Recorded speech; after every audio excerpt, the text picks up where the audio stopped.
Hello everybody. Today's lecture on the pumping lemma. This is the very much important technique by which we can prove that my given language is regular or not. Here this language L is equal to a to the power n and b to the power n oblique n greater than equal to 1. This is regular or not. So if I put n is equal to 1, that is L will be AB.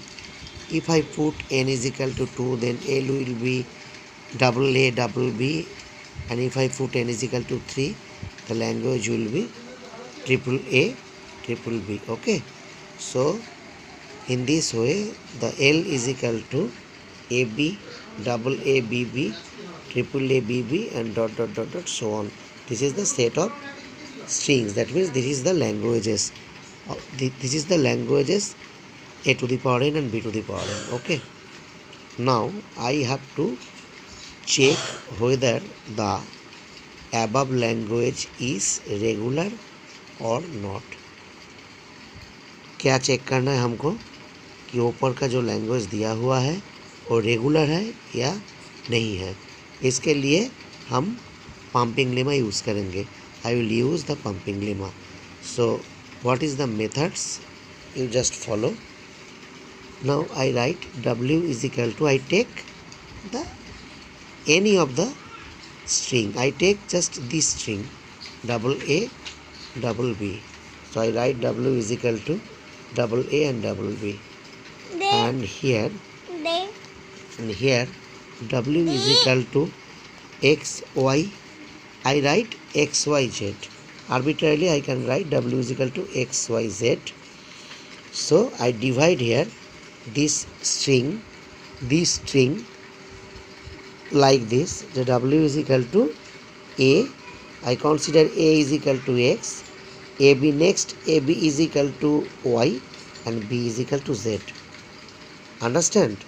Here I can write W is equal to XYZ and I arrange the XYZ to this string like this fashion. This is okay. Now I have to check the conditions next. Here the case 1. The case 1 conditions is mod XY will be less than n. So what is the n? Total length of the n is equal to total length of the string. Total length of the string. So W mod XY will be less than n. Here the total length is 1 2 3 4.